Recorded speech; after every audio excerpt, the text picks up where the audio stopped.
For my next anime review, I am doing the film The Girl Who Leapt Through Time. This anime is directed by Momor Hosta, and this anime is done by Studio Madhouse, and it is rated G.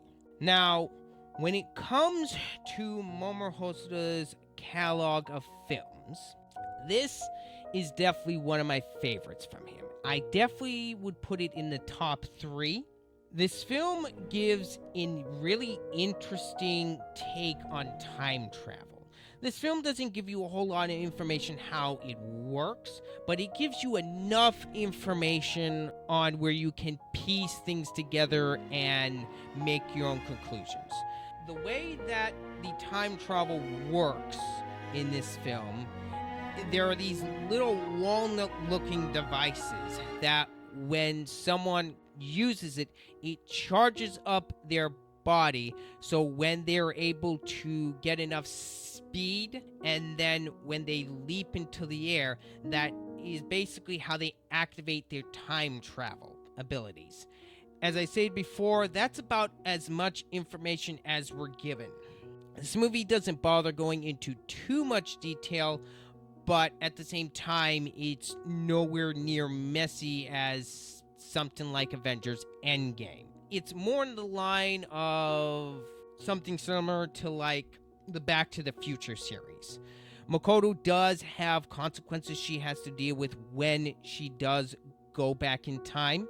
Just like in the Back to the Future series, Marty has to deal with consequences when he changes things in the past. Now, Makoto doesn't go too far in the back. This whole film, I believe, takes place within just a few days of each other.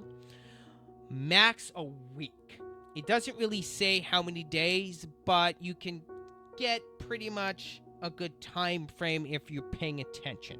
In terms of writing, like I said, this movie holds up quite well in that regard, and again, it handles the time traveling aspects of the story very well. Makoto is the main character, and of course, you got the 2 side characters, that of course Kaki and Kosuke, and each one of them are very likable. Makoto, it can be very brash, stubborn, and impulsive, but that just comes with the territory of a teenager. And the music as well is very good. I really enjoyed the OST to this film. The opening theme and the ending themes as well, although they are instrumentals, they're very good. I enjoyed them quite a bit. The animation is hit or miss for me.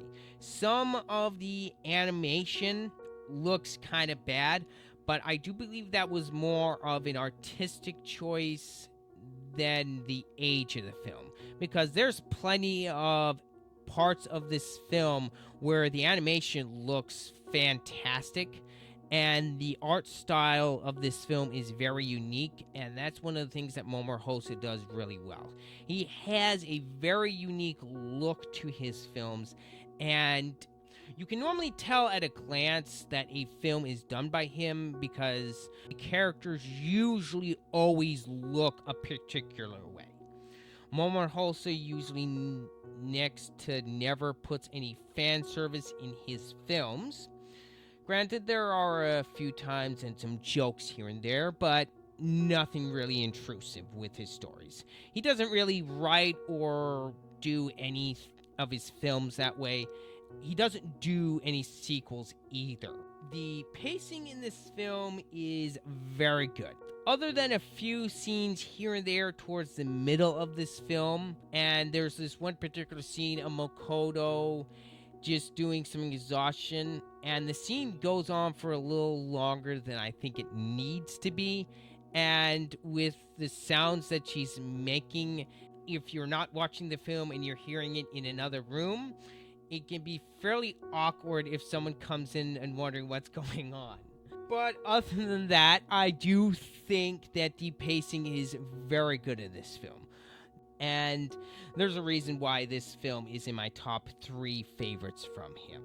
And overall, I can definitely recommend this film to anyone who has not watched it. If you're looking for something that you just want to enjoy over the weekend, or if you're looking for a nice sci-fi light, I think this film could be right up your alley. And who knows, you might just really enjoy Mamoru Hosoda as a director in the process. But those are all my thoughts on A Girl Who Leapt Through Time. And my final score for The Girl Who Leapt Through Time is a very solid 9 out of 10. This film has aged very well. Mamoru Hosoda is a fantastic director, and his films a lot of times only get better with age. Despite a few of my nitpicks with this film, overall this film is still fantastic. And let me know what you guys think down below in the comments if you've seen this film or not. If you haven't, leave a comment anyway. It'll help me improve upon my videos. And as usual, this has been Ryder. I'm out.